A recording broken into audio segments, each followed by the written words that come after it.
Halo adik-adik, apa kabar hari ini? Sehat, prestasi luar biasa. Bapak sangat berharap adik-adik ada dalam keadaan sehat, kuat, dan tetap diberkati. Selanjutnya, saat ini kita akan memulai pembelajaran kita. Sebelum kita memulai pembelajaran, kita akan dahulukan dengan berdoa, dan untuk itu kita berdoa menurut agama dan kepercayaan kita masing-masing. Berdoa mulai.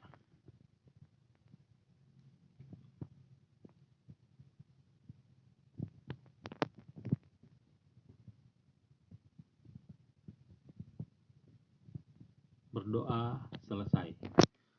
Dan untuk pembelajaran hari ini, judulnya Memahami dan Mencipta Cerita Fantasi bagian kedua. Ini lanjutan dari bagian pertama yang sudah kita pelajari. Kita sudah mengenal bagaimana itu cerita fantasi. Cerita yang seperti apa. Untuk materi pelajaran sebelumnya, kita sudah mengidentifikasi unsur cerita fantasi, juga sudah menceritakan kembali isi cerita fantasi yang dibaca dan atau didengar. Selanjutnya kita akan masuk kepada bagian C, menelaah struktur dan bahasa cerita fantasi. Untuk struktur, jadi struktur cerita fantasi itu dibagi menjadi 3 bagian. Yang pertama, orientasi. Orientasi itu pengenalan tokoh, latar, dan watak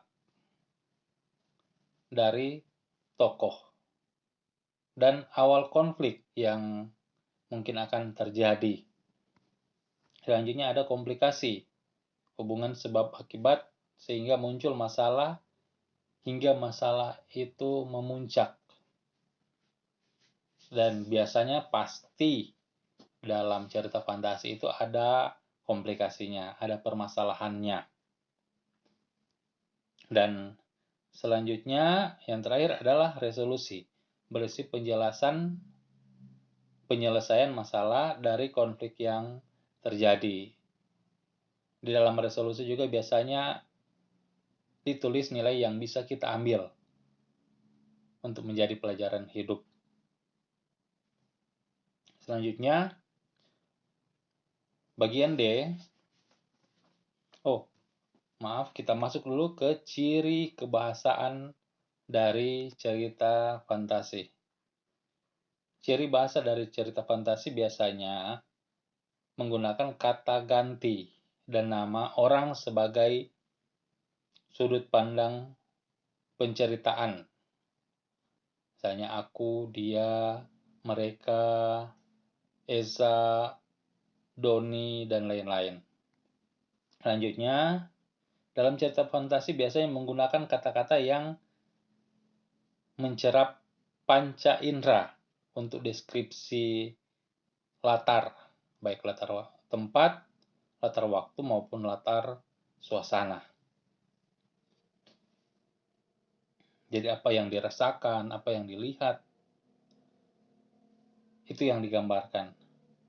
Selanjutnya, biasanya cerita fantasi juga menggunakan pilihan kata dengan makna kias atau makna khusus. Dalam cerita fantasi juga kita akan menemukan kata sambung penanda waktu.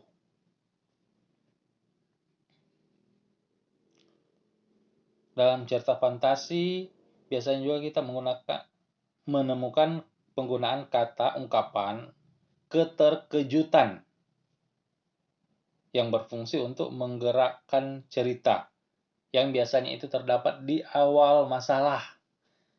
Seperti yang saya katakan tadi, dalam cerita fantasi pasti ada masalahnya sebelum ada penyelesaian masalah. Dan yang terakhir biasanya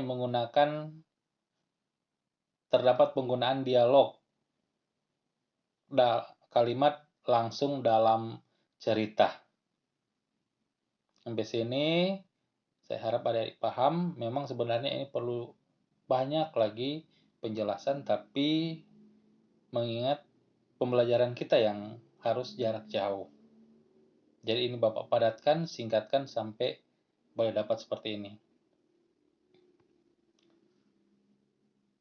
Selanjutnya, D. Menyajikan cerita fantasi.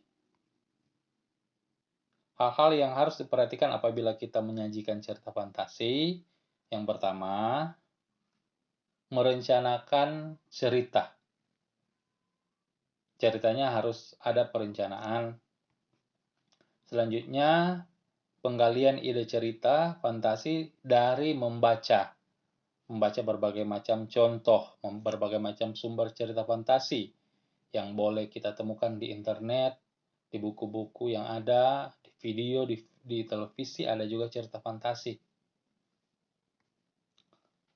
Selanjutnya membuat rangkaian peristiwa.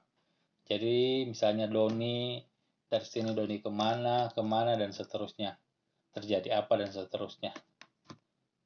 Jadi sampai sini saya berharap adik-adik paham. Silakan melihat buku bahasa Indonesia, buku sekolah elektronik, buku bahasa Indonesia kelas 7. Kalau misalnya ada yang punya buku itu, silahkan dibaca, dipelajari lebih lanjut lagi. Kalau juga nggak punya buku, boleh download di internet, buku sekolah elektronik dalam format PDF. Selanjutnya adik-adik, untuk ini ada contoh cerita fantasi, judulnya Belajar dengan Gajah Mada. Ini juga sudah dibagi perbagiannya, mulai dari orientasi, komplikasi, dan nanti ada resolusi. Jadi ini cerita, silakan di pause video ini, kemudian nanti adik-adik catat. Lanjutannya, ini tiba-tiba di hadapan mereka muncul laki-laki bertubuh kekar. Kalian bertiga saya panggil untuk menemui leluhurmu. Laki-laki tegap itu berujar dengan penuh wibawa ketika anak-anak itu terbelalak. Dan seterusnya, silakan di pause nanti videonya supaya adik-adik bisa membaca. Dan ini ada resolusinya. Selesai Dani menyelesaikan kalimatnya, terdengar dentuman keras. Boom! Seakan ada yang mengangkat mereka bertiga, tiba-tiba sudah kembali berada di era Candi Trowulan. Dan seterusnya. Silakan adik-adik baca, di pause videonya supaya bisa dibaca. Ini juga ada di buku sekolah elektronik. Dan sekian pembelajaran kita. Untuk tugas yang pertama, kita kan adik-adik tuliskan ringkasan materi memahami dan mencipta cerita fantasi dari video yang pertama. Yang kedua, berdasarkan contoh cerita fantasi di atas, tulislah cerita fantasi hasil karyamu sendiri. Paling kurang 30 kalimat. Jadi, dengan catatan harus sesuai dengan struktur yang ada. Semoga adik-adik bisa mengerjakannya. Boleh melihat contoh di berbagai macam,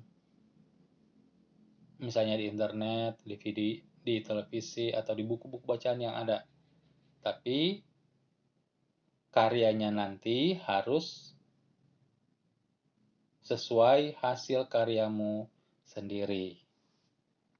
Bapak berharap adik-adik bisa memahami, dan saya mengucapkan banyak-banyak terima kasih atas perhatiannya. Dan jangan lupa tugasnya diselesaikan. Demikian pembelajaran kita. Terima kasih.